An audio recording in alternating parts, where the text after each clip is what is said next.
Good evening, listeners of the Latin Prayer Podcast. I am so excited to share with you an interview that I've done with Father Robert Fromageot of FSSP. I've been wanting to interview Father for a while, particularly because of his background in music and chant in particular, but also because he has a tremendous love for the Latin language. In this interview, we cover his vocation story, his formation through FSSP, why particularly the extraordinary Mass Latin, and we talk about projects that we're going to be doing together that I think will be very useful to the listeners of the Latin Prayer Podcast. Many of you have been requesting teaching Latin videos, and that is something that Father Fromageot and I are going to be working on together. So I apologize for the audio quality. We did not have this planned thoroughly in advance. It was very impromptu, really just throwing up a microphone in between the two of us and having a conversation. And so there are interruptions, there are noises in the background, but stay with it. The content is what you're after. I tried to edit it several times to try to edit out phone calls coming in and things like that, but eventually I just gave up and figured I would not delay in throwing up the episode. So here it is. I hope you enjoy. This is Father Robert Fromageot and myself having a conversation about all things Latin and Catholic. God love you. Valete. Well, good morning, Father. Good morning, Dylan. Thank you so much for saying yes to being interviewed for the Latin Prayer Podcast. I wanted to start off just by asking you a little bit about yourself. Maybe you can give some of the listeners a short history lesson of where your vocation came from, and then in particular, how did you end up part of the FSSP? Why the traditional Latin rite? All right, so unlike perhaps many of our priests, I grew up in the Novus Ordo Church. I was going to church long before the FSSP even existed. When I went to college, however, at Thomas Aquinas College, that was the first place I was introduced to Latin in the liturgy, because even though it was the Novus Ordo, the ordinary form as it's called now, everything was in Latin except for the readings, I believe. So that was my introduction to a more conservative expression of the new Mass. Communion rails, veils, a lot of women wore veils. Mm-hmm. There was Gregorian chant, polyphony. Wow. So it was a very unusual, rare expression of the ordinary form compared to what I had experienced, not just in my hometown growing up, but also in the military, where I saw any number of things, conservative chaplains versus very liberal chaplains. Mm-hmm. And so that's when I discerned that there was actually a difference in quality, liturgically speaking, in the world of the Novus Ordo. Right. I had experienced that myself. Now, the summer before my freshman year, I was working at the college, and there was a fellow student who was entering his sophomore year who looked very monastic in his bearing. He was bald, he had a beard, scraggly beard. Oh, wow. Very, somewhat introverted, very quiet. So it seemed to me that he was interested in a vocation. I thought maybe a Benedictine monastery. Right. So I asked him one day, well, are you thinking of a vocation, where, and so forth? And he said, yes, I'm thinking of the Fraternity of St. Peter. I said, what's that? I never heard of it. This was 1990. Mm-hmm. So the fraternity was only 2 years old at the time. Right. So that was my first exposure just to the mention of the Fraternity of St. Peter. During my 4 years there, I was also introduced to the Old Mass. And it's not as though the first time I went, I was blown away and said, "Oh, this is what am I doing with the Novus Ordo?" It wasn't that. Because I wasn't going frequently enough for that to happen, I think. Right. I think I went to a Requiem Mass. That was my first Mass, actually, that I went to. It was in the fall. It was for the anniversary, I think, of a priest who actually ministered up here in Vancouver. And a lot of the students down there knew him, and so they had this Requiem Mass. Now, I was a little bit distracted because I didn't know that it was going to be a Requiem Mass. I was a bit blindsided. I was like, what is going on here? Is this listed and so forth? Right, yeah. So I was not in the proper mindset to appreciate what was going on. In any case, my junior year, it was very interesting for the Holy Thursday Mass, the Maundy Thursday Mass as it's called. I was asked to sing with another 2 or 3 people at a Maundy Thursday Mass that was going to be done in the extraordinary form. At the same time, well, and I said yes, okay, but at the same time, I was a part of the schola and the choir of the Novus Ordo community, let's call it that. So, and it hadn't occurred to me at the time that technically speaking, you're supposed to have only one Mass in any given community. So officially there should have been only the one Mass on campus. But it turns out, because of the decision or the determination of one of the chaplains, he wanted to have the old Mass, maybe to provide for the needs of those students who had a certain attachment to it. Right. To paraphrase Benedict XVI. So I said, yes, that's fine. It didn't occur to me, this is a problem, right? Right. No problem. Yeah. So we sang at the Novus Ordo version of the Maundy Thursday Mass, and this was no cheap Mass, or it wasn't, liturgically it was pretty good. In retrospect, it could have been even better, but musically speaking, we had, I think it was the Missa Papa Mercellis of Palestrina. Yeah. Wow. Famous Mass. We had Gregorian chant. So everything was pretty good compared to most other places celebrating Mass that evening. So right after the Blessed Sacrament was processed, as it is after the Maundy Thursday Mass, and put on the altar of repose, then a friend of mine and I dashed down to the other smaller chapel, another part of the campus, where everybody was waiting for us to get there. And so we did pretty much the same Mass, only it was the old form. The chant was the same, as I recall. We didn't have polyphony. Okay. But the effect, the impact of that liturgy was very different from the impact of the new. Yeah.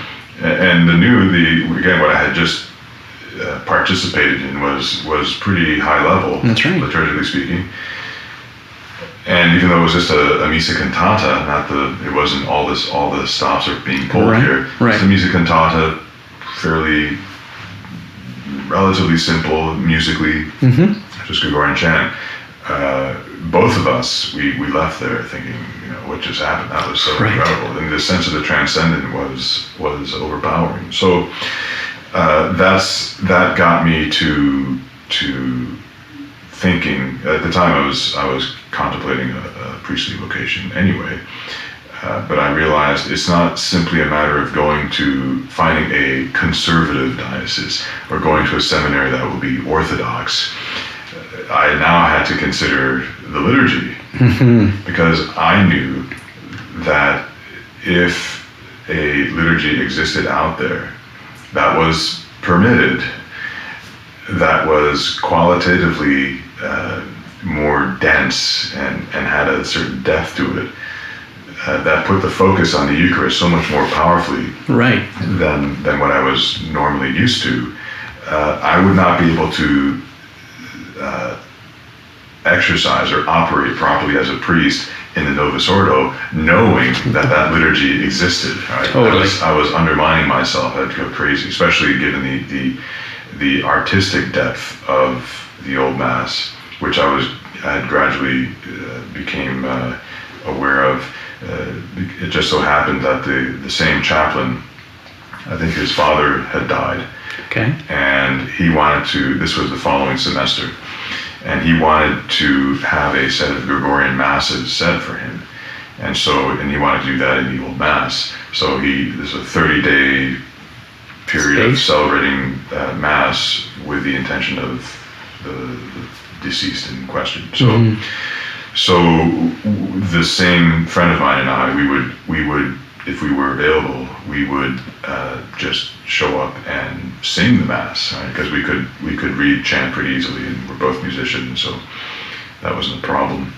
And the priest was all too happy to have some music and so forth. Absolutely. So that led to, that was a much deeper exposure, a more prolonged exposure to the Old Mass with me singing in it. And then what I realized was, because I was still singing in the schola and the choir for the... That was my next question, yes. were you still attending and participating? Sure, yes. Okay. So I got to compare even further. Right. In this case, it was the way in which the parts of the Mass and the partakers of the Mass interact. By that I mean, how does the introit interact with what the priest is doing in the sanctuary? Is there a lot of waiting around in the sanctuary while we're doing our thing, and vice versa? Mm-hmm. How is it coordinated? What's the integration quotient, if you will? Right. And I could see that the Old Mass integrated these various parts better, with the exception of something like the Gradual and the Alleluia, where the priest is stationary, and it makes sense because the Gradual is actually a time for people to meditate, to engage in a little bit of mental prayer about what they just heard, or maybe what they're about to hear. It gives them that time and space. So even the priest is seated.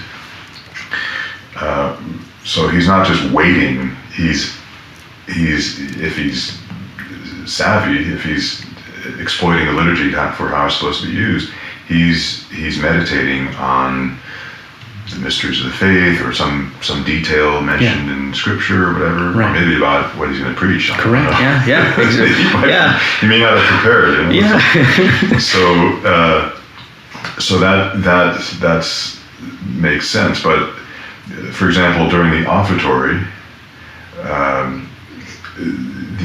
there may be, the choir can sing the offertory and maybe a motet, stuff like this, and the priest can carry on with what he's doing. He doesn't have to stop in order to say the people, orate fratres, right. Pray, brethren. He doesn't have to do that. He goes right up to the beginning of the preface. Right? That's right, yeah. And so that's what I mean by a certain integration. And while the Sanctus is being sung, he recites the Sanctus himself, because he's acting in persona Christi, as configured to the head of the body of Christ, namely Christ.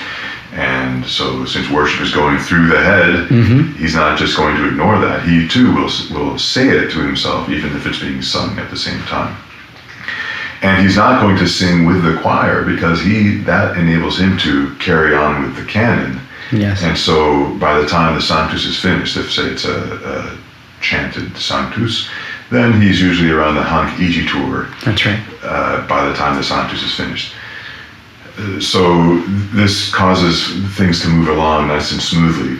Whereas if the priest has to wait in order for the Sanctus to finish, then it's like you're at a ping pong or a tennis match. The ball is in the court of the choir, and then it gets tossed over to the sanctuary. I love that analogy, because so this is all happening while, like, you're noticing these differences, or these movements from one style versus another. Right. And because I did music at a Novus Ordo parish for 10 years.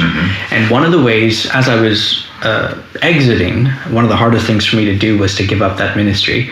because I built it from scratch. But one of the things that I started doing was teaching other people. And what you just said about the ping pong match, I would say the baton. It's passing the baton from one to the other. And I maybe have never been able to put it into words until just now, because I was trying to wrestled with for a long time the differences and the similarities and why one way versus another, and particularly in the sung masses in the old rite, that it flows. It's not a passing of the baton. That's right. There's some overlap there of one moves into the other. It's a movement. Right. Essentially, in the old mass, in my experience, when I'm singing, I feel like I'm a part of the liturgy. I'm a part of a greater whole, subordinate to what's going on at the sanctuary, of course, but we're subordinate to that. In the new, singing for the new, which I had done for many years, it's almost as though you feel as though, or at least you can be certainly easily tempted to think that you have a spotlight on you, which is a very different psychological feeling, and can lead to all kinds of temptations to pride and vainglory. And even just the way that the church is designed in the new mass. If you're up in the front, all the more. Exactly, totally. So we'll come back to the chant stuff later, but I didn't want to tangent you off your vocation story. That's right. So as a result of my encounter with the old mass at Thomas Aquinas College, I decided then to look into the priestly fraternity of St. Peter myself. Did I say that right? Priestly fraternity of St. Peter. That's right. Yes. And so that was after about 18 months of working to pay off what debt remained. I joined the fraternity and never looked back. Wonderful. So what year was this now? That was 1996. 96, okay. Fall of 96. And then your formation process, how many years, what was that like? How many years was that? Okay, so normally I believe it's 7 years. Okay. But because I had a formation already in philosophy and to some extent theology at TAC, we were able to jump past the philosophy. We didn't have to take philosophy again. Right. So that was, I don't know if they still do that. They probably don't. But so I you were able to accelerate your... Yes, all the TAC grads who went to the fraternity basically had 5 years of formation rather than 7. Okay, wonderful. And then when you graduated out of the, and then, so I know that, and this is all new to me because I'm still learning this, because there are minor ordinations, am I saying that correctly? Yes, or what are called, the old terminology, I should say, the traditional terminology is minor orders. Minor orders, okay. Right. So first there's like, and I'm going to get it wrong, but I know there's a lector, exorcist, acolyte. Like there's a whole bunch of different. Right, porter, lector, exorcist, acolyte. Okay. But the first big change, it's not an ordination, but it was traditionally when a person entered into the clerical state. Until the various reforms of Paul VI. That was with tonsure. So traditionally when a person was tonsured, the tonsure used to be the sign, the outward sign that someone was in the clerical state. And then that person would maintain the tonsure unless he was bald or something, then of course. Yeah, then sorry. There's already a tonsure. Yes. No Sharpie on the side. So that was the sign of the clerical state. Not today. It's more the collar. Right. So today, though, so a person can still be tonsured, but canonically speaking, he's not he's not a cleric. Gotcha. You enter the clerical state only with the diaconate. Correct. Yes. So that's why they called him Reverend Mr. at the diaconate. Right, yes. Right. Yeah. So the tonsure and then the various minor orders they essentially are seen as steps that lead to the priesthood. Correct. And psychologically, actually, that's very important, where you are getting closer to that for which you are in the seminary in the first place. Yes. And with the various minor orders, there are certain liturgical roles that you can perform. Right? So an acolyte is the one that would serve Mass at the low Mass. This is the seminary. And he would be the one carrying the candles. That's why he's called an acolyte. It has to do with it's the Greek word, but it has to do with carrying these candles. The porter is someone who officially and traditionally was opening up the door and maintaining order in the church, which is not some sort of an usher. Right, but he doesn't have much of a job if everything is relatively orderly, at least in the seminary. And then with the subdiaconate, that's where you then are the subdeacon at Mass, and you're a little bit closer. You have this privilege of removing the pall at the priest's communion. That's it. The pall and there might be something. Oh, you can wear the maniple. I was going to ask about the maniple. So your vestments are on a par with the chasuble dogmatic.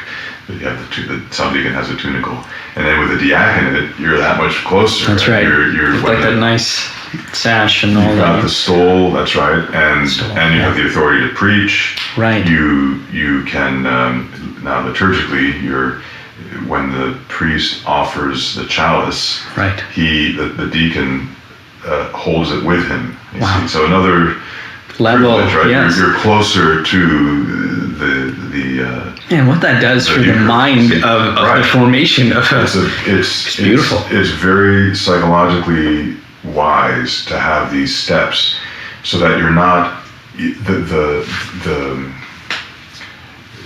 the change that comes about with the diaconate is not so dramatic. Right. Now people go to the seminary, they might receive what do they call them? Ministries, instituted ministries or something, I forget. And they changed the word, I think, because they had a problem with the equivocation of order. Right. Minor orders, the only order is the priesthood, the diaconate. Yes. So those what are called major orders. So yes, this is true. We're not talking about sacraments with respect to the other things.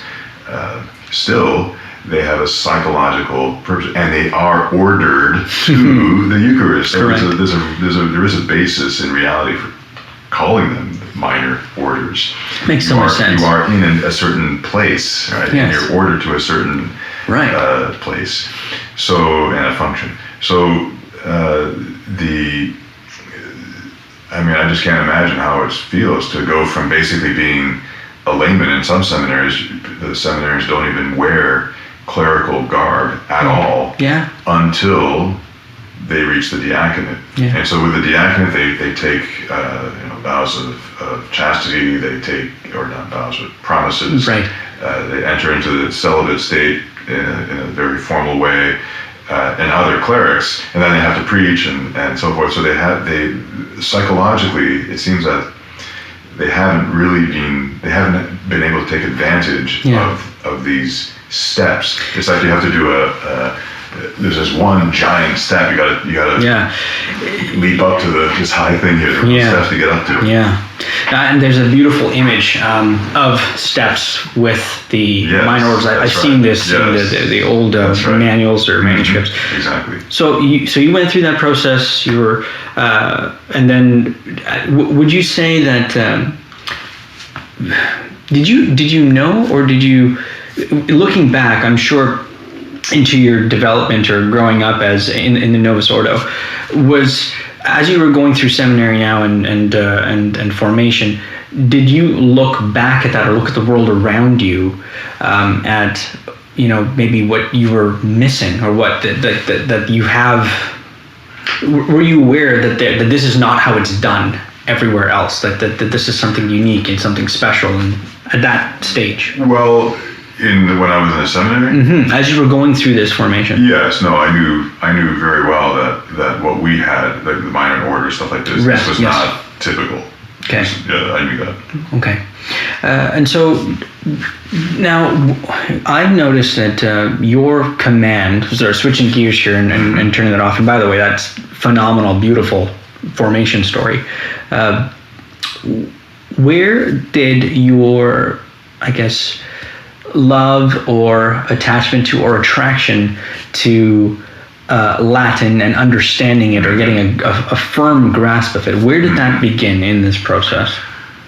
Well, I would say prior to that, I have a general love of language, or at least an interest in different languages. My first language was actually French, not English. Though my command of French is not as strong as, say, a native French speaker, because English took over pretty quickly, and French unfortunately wasn't reinforced as much as I now would have wanted it to be. Yeah, exactly. But that was sufficient for me to realize that something can be expressed in different languages, and even depending on what language you use, the same thought can have different connotation, or the same object can be expressed in different ways. For example, I remember I took German in high school, and we in English we talk about a vacuum cleaner, right? A very abstract way of describing something. There's a vacuum that's created. It's very scientific, and then it cleans. So, the Germans are much more literal in their description of things, and I forget what the German word is now, but they would say the literal English translation of the German word for vacuum cleaner is dust sucker. That's dust awesome. Sucker. Makes sense, right? Yeah, it's very sensible. And so I was first introduced to Latin it was like a 10-week get your feet wet type of approach. I think it was 7th grade. Okay. We went through a bunch of languages. This was to give people give the students an opportunity to have a taste test. Right. And then they could choose what language they wanted to take. Gotcha. The following year, I think. So I was introduced to classical Latin at that point, but nothing really came of it. The next time was in college. There we studied Latin more, I think, just to appreciate grammar in general. Okay. Since grammar is part of the trivium, grammar, logic, and rhetoric. So it's a formal study of how one speaks, and Latin is very helpful for that because there's a certain visual component. You see the word change a lot more than in English, depending on how it's used in the sentence, right? Depending on its function. So Latin was studied I studied Latin rather in college, and then of course again in seminary. And so it was just another language that I was studying. I should mention, in the Army, I also studied very intensely Arabic. Wow. So languages are not foreign to me, no pun intended. The idea of studying for a language and seeing how it expresses reality, how it that's very cool. How it conveys this or that. So I was certainly into Latin quite a bit for that. But also, I think the other connection that I shouldn't fail to mention is that I was singing a lot of Latin from college onwards. I joined the choir and the scola, and so a lot of motets are in Latin. and all of the Gregorian chant is in Latin. So that was just another layer or another way of learning Latin. And what was very helpful there was that I was more sensitive to the pronunciation of Latin, because with music you really you want to make sure everybody's on the same page in terms of pronunciation, or you're going to ask, am I doing this the right way? Right. So, and that of course ties in with, or carries over into the celebration of the Mass, whether they're singing or not. I'm probably more careful about pronunciation than a lot of priests. Understood. Because of the musical background. Right. So now this particular podcast has a lot of people that are discovering Latin for the first time. Yes. A lot of them, very much like yourself, they've probably grown up in a Novus Ordo environment, parish, and are either getting their feet wet and tasting tradition for the very first time. And I've noticed this even just with my own journey, my wife's journey, my kids, and kids are still very young. But even then with like my mother-in-law or father-in-law, my mom and dad, when they come, the very first, roadblock they feel that they have to overcome is, I'm not going to understand anything. Right. I'm going to get there, and it's all in Latin, so it's not going to make any sense to me. Right. So this podcast was kind of a way to help people not have too many butterflies in their stomach, to make it easier, more palatable. And now it's expanding. So in your own words, why do you think it's important, whether it's people that have been going to the traditional Latin Mass for a while or people that are just coming to it, why should they understand or attempt to learn Latin? Well, I would say, first of all, in terms of understanding, there are different levels of understanding, not of Latin, but of the Mass. And I think it's a sign of our rationalistic culture that we put a huge emphasis on the comprehension of texts. As if we don't do that, then we don't understand anything. Whereas the truth is that, yes, the words used, that's a certain one layer of understanding, but there's a deeper understanding, a deeper level, where, for example, you understand that there's something sacred going on. A child will get that, even if he doesn't understand a word of Latin or of English. Right, yes. He'll understand there's something different here if the liturgy is being done in a way that's in accordance with its own nature. Yes. It's a sacred event.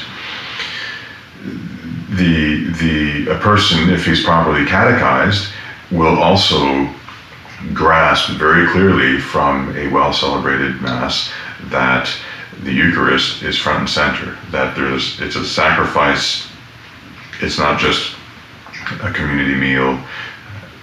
He will understand too, if the liturgy is being done properly, that it's an opportunity, one that makes it an easier thing to do, but it's an opportunity to pray, right? To pray, to worship, to center oneself, if you will, to essentially be set apart from the hustle and bustle of the world. Right. So all of these things can be understood even if you don't understand Latin. Right. Beautiful. That would be the first thing I'd say. The second is that, at least for English speakers, and French and Spanish and so forth, but not for Korean or Japanese, if you go to a Latin Mass, at least fairly regularly, frequently, you will notice that you actually understand a lot of things. Because in fact, there's so much Latin in English that you could say that we are speaking a modern form of Latin. Yes. With English. It's like, 60-70% of English words derive from Latin? Yeah. If we spoke English using only Anglo words, words that truly are from English and not Latin, first of all, we'd be trouble communicating. We'd have some trouble, right? That's right. So you're communicating there, you just use a Latin-based word. Yeah. So when a person hears the Latin of the Mass, he will begin to see connections between the words used and his own English vocabulary. And at that point, it's what's missing is this perhaps obviously there are other Latin words. There's stuff that is not used in English, but also the way in which Latin works. The endings of verbs, for example. What is it that conveys first person, second person, third person, singular and plural, and so forth? How does that happen? Or how are nouns declined? Right? We don't decline nouns in English, so that's right. What are the mechanics of the language? Right? That's something that it would be very difficult to pick up just going to Mass. Right. So that's the sort of thing that people could learn, the better to understand what's going on. Now, something else to say about Latin. Latin is used because it adds to the sense of the sacred. Right? It's known as a sacred language, not that it's never used in any other medium. I mean, if you want to do canon law, you better go Latin too. Yeah. Even though I don't call canon law a sacred area. Right. It's very helpful, but it's not sacred. Although some canon lawyers might disagree with me. In any case, Latin is just another way in which the Mass can be experienced as an event that is set apart. That's what to be sacred means. It's something that's been set apart for some specific purpose. So when you enter a church, usually you have steps to climb. So the very level of the church is set apart from the level of the profane. Right. You enter the church, maybe the doors are not just regular old, glass doors of some sort that you would see in a typical building.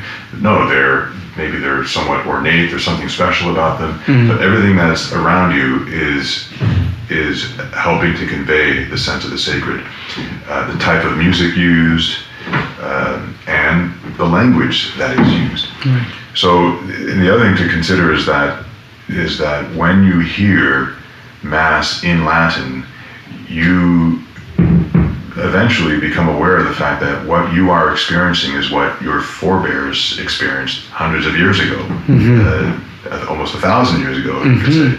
They experienced it in granted with some differences perhaps, but the Latin text was what they were hearing. You could say in 1450, when it was the 14th Sunday after Pentecost, this is what they heard. Right? Wow. This is what was there, and so it ties you with history. It ties you with the previous generation, so you don't feel completely isolated. You're tied to the communion, the community of believers, not just in your own present time. Let's say that we're worshiping here in Vancouver, others are worshiping in New York, wherever. It's also through time. Right. So that's a very, very helpful thing, especially if you happen to be out in the boondocks somewhere. Yeah. You got this Latin Mass is connecting you with not just people around the world, but people through time. History. Yes. Through history. That's psychologically very, very helpful.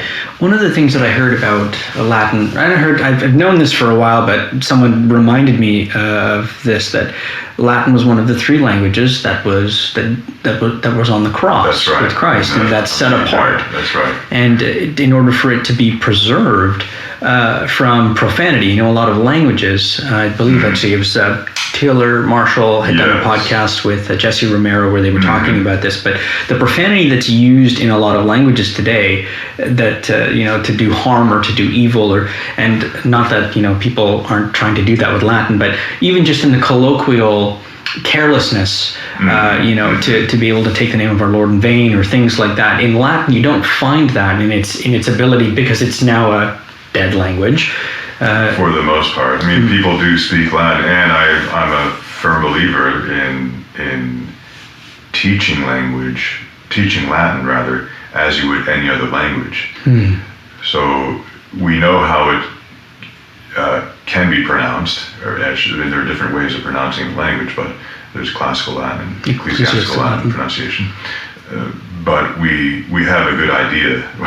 We know pretty well how to do that. Right. And to neglect the speaking part of a language, it makes it into a dead language. It heads in that direction, which has its advantages, I suppose. But still, speaking Latin is not something that should be avoided. Otherwise we'll make it into a living language. Right. And it's true that. Well, I wouldn't go so far as Taylor Marshall. I mean, yes, it's such, since it's spoken so little.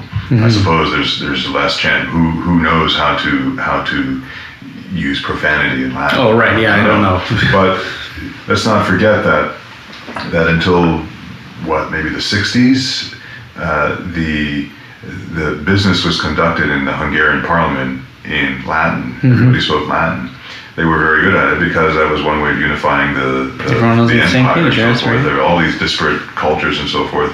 So speaking Latin was a way of keeping the peace, so to speak, right. Not exercising some kind of cultural hegemony in the parliament. But it has been set apart, particularly in ecclesiastical Latin. We know that it's not just a use, but there's an efficacy about it because the words mean exact. There's no mixing or mincing. Well, in the fact that there's a stability there, because, for example, the Nicene Creed has been that way since 381. Right? Yes. And it was introduced into the liturgy, I think, in the 12th century, courtesy of the Emperor Henry II, who went to Rome and was like, "What? You don't have the creed? What's going on?" Right. Well, we don't need it. We don't have any heresies to worry about. Right. But eventually, Rome accepted it, and it became part of the liturgy. But the creed is a very stable text. It's not going to change anytime soon, I hope. And so the vocabulary is stable. Right. And you can say that generally about, say, the canon of the Mass and so forth. So it's not as if they're technical terms, right? But there's a stability that is provided there. You're using a language that fosters the let's say the gravitas, the permanence, the sense of permanence of the liturgy, which then gives you the sense of eternity.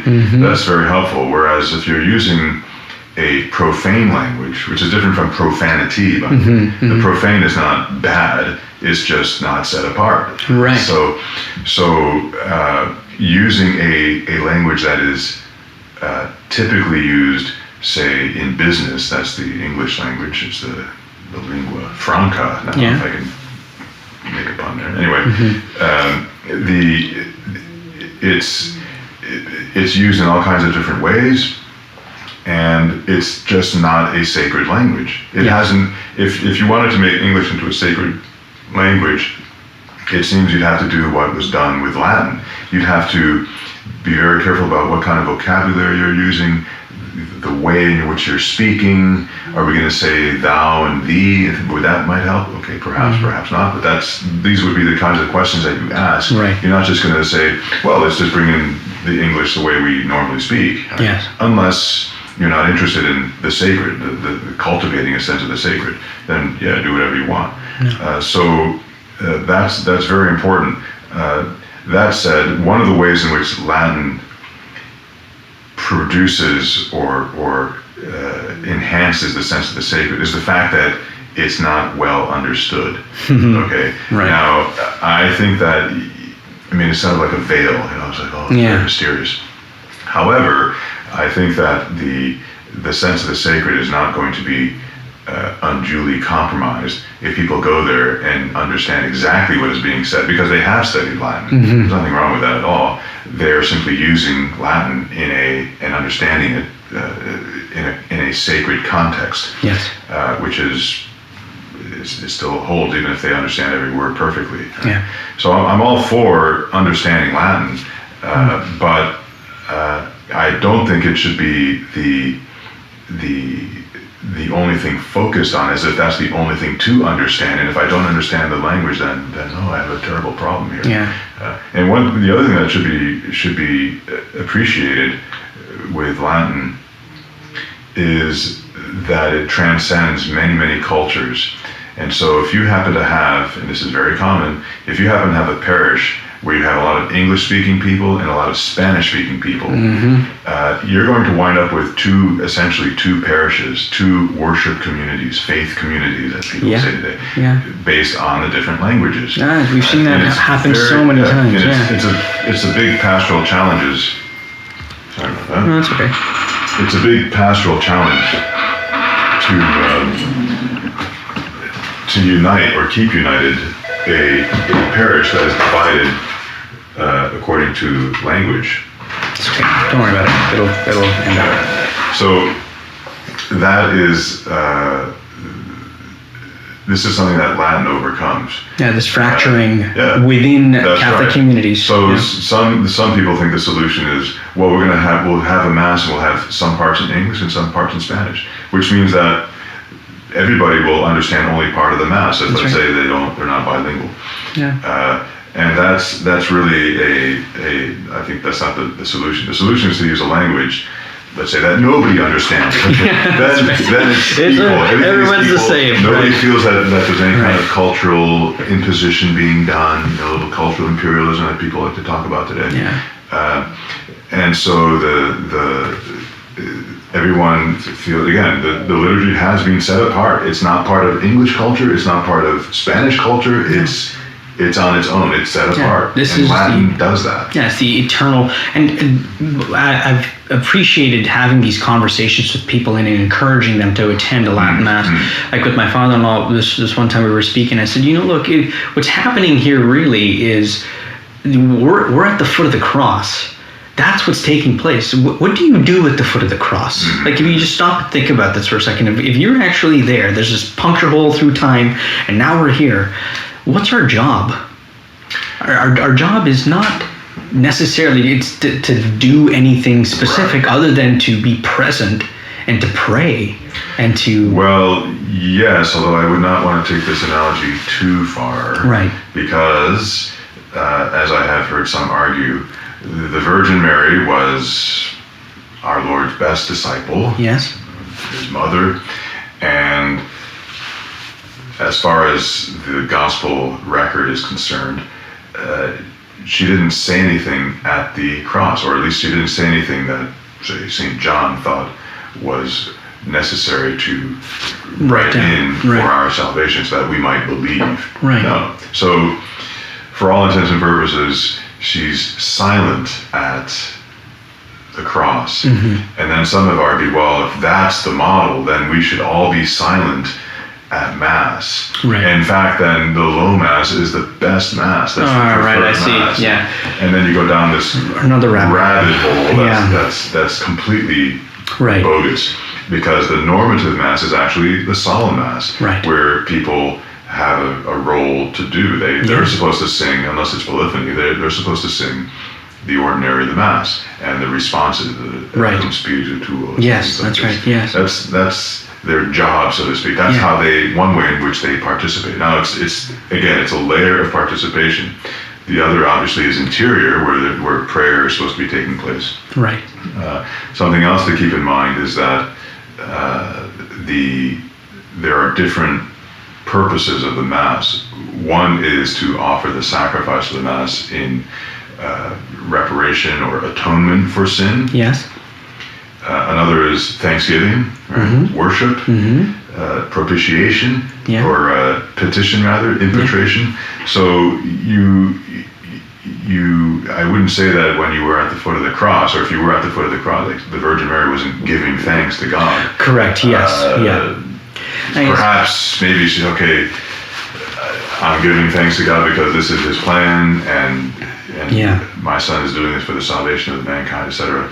So, okay, but on the most human level, she would be fulfilling all of those. Right. Okay, but But the thing to realize is that the Eucharist is not simply the renewal of the sacrifice of Christ on the Calvary, as it says in the Ad Majorem. It's also making present not only his passion, but also his resurrection and his ascension. Yes. Because when we receive Christ in the Holy Eucharist, we're not receiving the dead Christ, that's or right. Christ crucified, right. but rather we're receiving the risen Christ who has ascended into heaven. Correct, yes. The whole Christ, as right. The theologian would say. Body, blood, soul, and divinity. Right? That's not right, just his body and his blood without his soul, right? Right. Yeah, no, exactly. I guess I was more using that analogy just from the term of someone coming from a Novus Ordo place where they're all of a sudden feel like they're being robbed of something to do.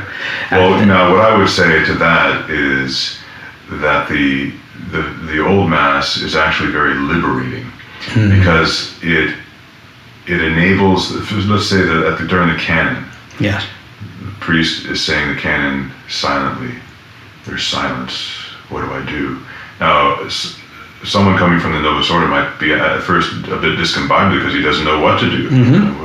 Yeah, what's going on? However, perhaps over time, or perhaps by my telling him right now, that silence gives the faithful freedom to pray in their own words, maybe to follow the canon, perhaps to meditate on something that just occurred to him. He's now going to smell the roses, as it were, this particular spiritual flower. He's going to stay there a little bit. Maybe someone else is going to pray the sorrowful mysteries or something. Whatever. There's total independence or freedom to obviously within the context of the Mass, but you're not forced to listen to the priest recite the canon. Right. You're not forced to do that. Yeah. And I'm using that word deliberately because when that's not happening, you feel. At first you might say, what do I do? What do I do? Yeah. Sort of like someone who, say, grew up in the former Soviet Union, where there was very little to do when you went into a supermarket, if those existed there. Not much on the shelves, not much choice. You go into if that person goes to the United States and goes into a Home Depot or a supermarket, like essentially over 30 different cereals. What do I do? How do I negotiate it? So it's a similar experience. You're not sure how to respond, what to do with this, because it's such a different experience. But once you understand, you're actually free. It's like, go pray. Yes. We're not going to be forcing you to participate in just one way by listening to me, the priest, recite the canon or whatever else. Exactly. That is a very it's a very good thing, and I think the faithful should be much more resolute in preserving and protecting their liturgical freedom, so to speak. Yeah, to be able to it's beautiful to be able to bring everything that you've got with you that's in your life that moment right there. And everybody has a different thing to bring. Of course. We have different struggles, different crises we're going through. Or even like the joys and the blessings and all of it. The whole thing can be brought, and we it's a lot harder to do that when you're forced, as it were, to listen to the priest recite a prayer. Yeah. And go ahead. Well, I was just going to say, just to kind of put a bow tie, because I know we're getting up here in time, but just looking forward into things that we can do you and I have been talking off recording about ideas and things like that to make available to listeners so that they can grow in their understanding of Latin. Yes. We talked about understanding chant. Yes. We talked about understanding prayers.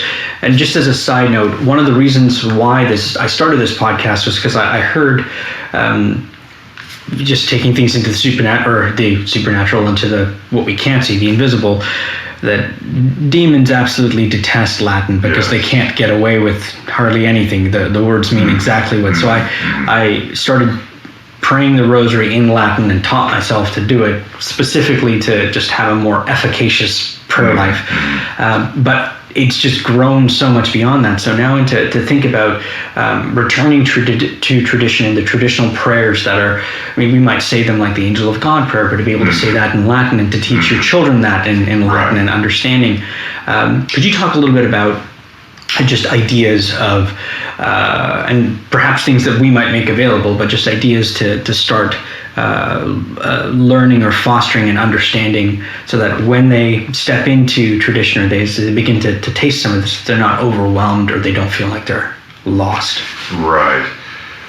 Well, with regard to the liturgy in general, I think it's very important for adults to try to, or just to allow themselves to experience the liturgy as a child would. A child is going there without any preconceived notions or anything. As with anything, he goes and he just experiences reality, whatever it might be. So in this case, it's the liturgy. So don't go to the liturgy with say with how you understand or how you expect the liturgy to function. You just kind of keep an open mind. It's like if you went to a Byzantine liturgy, right, something totally foreign, you go there, let's say someone's bringing you as a guest, you're probably not going to be trying to follow along in the Greek. Maybe you will, yeah, but basically you're just going to watch and see and hear and simply take it in. It's like going to a concert, granted, it might be more to it, you might be praying in your own way and so forth, but you're experiencing something and it's new and so I would say let yourself experience it the way a child would, with your senses. Don't try to understand it like, I open my missal and see what's going on here. At least not at first, or at least if you happen to stumble upon an old mass by accident, just do that. Now, if you do want to really understand what's going on, that's a premium in your scale of values. I got to understand that Latin. Okay, no problem. But then you are committing yourself to investing a certain amount of time. Right. Don't expect the liturgy to spoon feed you. Right? I would say this: liturgy is like great art. It is one of the greatest works of art ever produced, at least in the West, and probably only in the West. The notwithstanding, well, and I don't want to. The same thing is true with the Eastern Rite liturgies too. But yes. So just looking at the Roman Rite, you have this tremendous wealth. It's like looking at a very, very elaborate oil painting of some sort, gigantic canvas and everything. And if you go in to a museum to look at some, let's say the Sistine Chapel, just look at the Last Judgment scene of Fromageot, yes, yeah. You just look at that, oh, that's nice, and then you go on your merry way. Have you really understood that? No. Okay, you've seen a few colors and so forth, but no. Okay, there are hundreds of characters, all kinds of stuff is going on.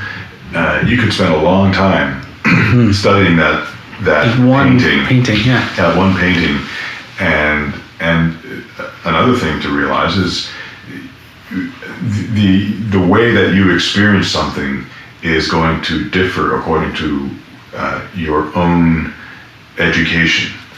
Right? If you're a Buddhist looking at the fresco of Raphael of the what's known as the Disputation on the Sacrament, right? Right. Yes. Yeah. Where you see a painting of the sanctuary that turns out of St. Peter's. There's an altar, a monstrance, and then atop there's a cloud bench with all these saints from the Old and New Testament.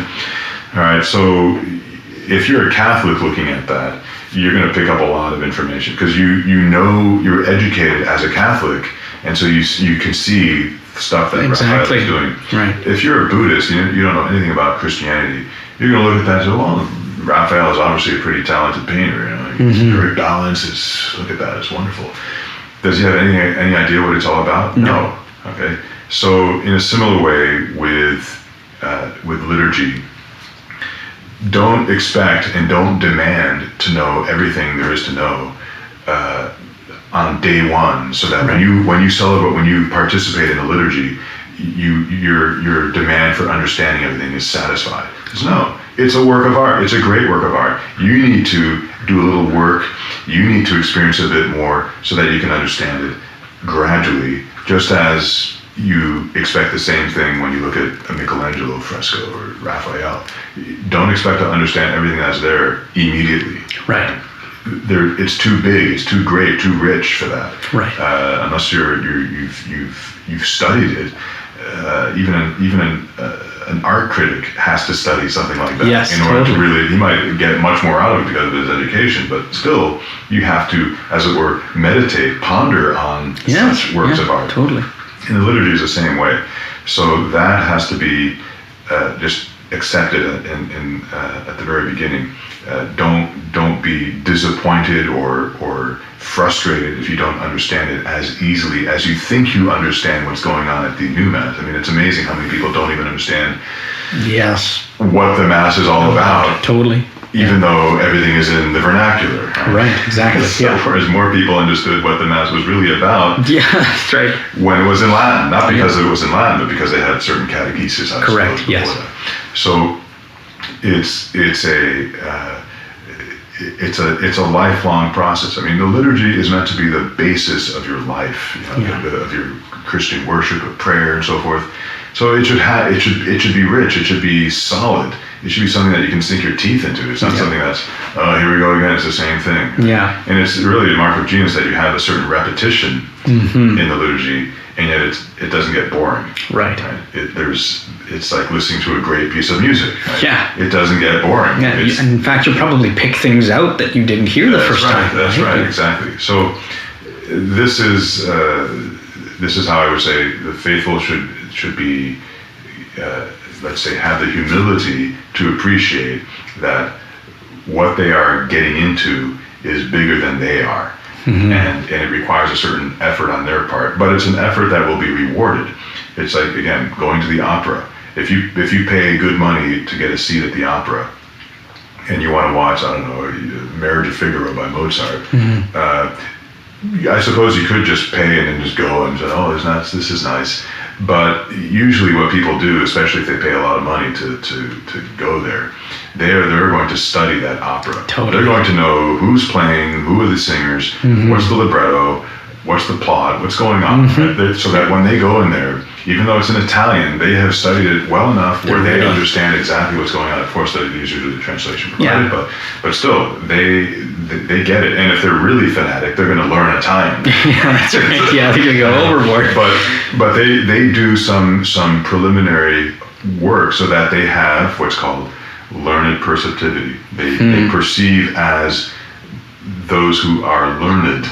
Right? They've learned something about what they are looking at. Yeah. So that it's not just hitting them and there's no comprehension whatsoever. It's not just sensory data that's right. Just being imprinted on it. Exactly. Yeah, exactly. They're able to intellectually contemplate what's being given to them at the same time. So while I don't think it's vital that people learn Latin and understand it and everything, it's not essential certainly for one's salvation. Right.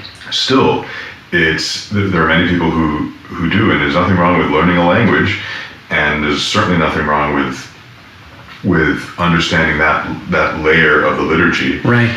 The better to appreciate it too. Totally. And so for those who have reached that level, who have that desire, I'm happy to provide a certain service. And how that's done, that can vary too. Some people have no Latin. Some people have some Latin. And just need a kind of a guide, or want something that will just help them. Totally. So I would say it's probably a good idea for people who are interested in this to have some kind of Latin book, a Latin text, a Latin grammar book. There are so many out there. Take your pick. That way, if say I talk about, I don't know, the accusative case or the parts of speech or this is a verb, this is a noun, right? You're not like, what is he talking about? So a lot of when you're learning a language, there's a lot of technical terminology. Yeah. And it might sound intimidating at first, but it's just to give your mind clarity about the concepts involved. Right? You want to know what the difference is between a subject and an object. Correct. Right? and hence between the nominative case and the accusative case. These are terms that have come down from centuries of studying language and teaching language, and they can't be discarded because we don't like them. No, we have to learn them.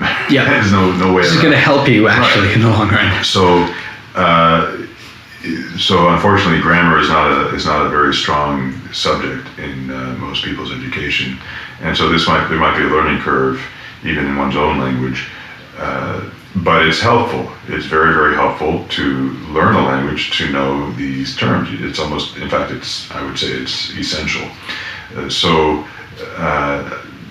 Not to worry, but it's with Latin, you can't help but get into this stuff, because in order to explain why, say, it's dominus rather than dominum in this particular sentence, you have to talk about the difference between the nominative and the accusative case and why those two cases exist, yes, what their function is. Yeah.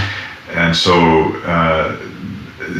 that might be one way to do this, to use, say, the Angelus, as we were talking about, right, and then talk about the what's going on grammatically, because the sentences in the say the little versicle responses of the Angelus are short enough where you can provide a translation and even you can see it pretty clearly. But then to say, well, okay, here's what's going on grammatically, and explaining that, and then maybe using that as a launch pad for maybe talking more, say, for conjugating or declining a verb or noun respectively, and to show how things work.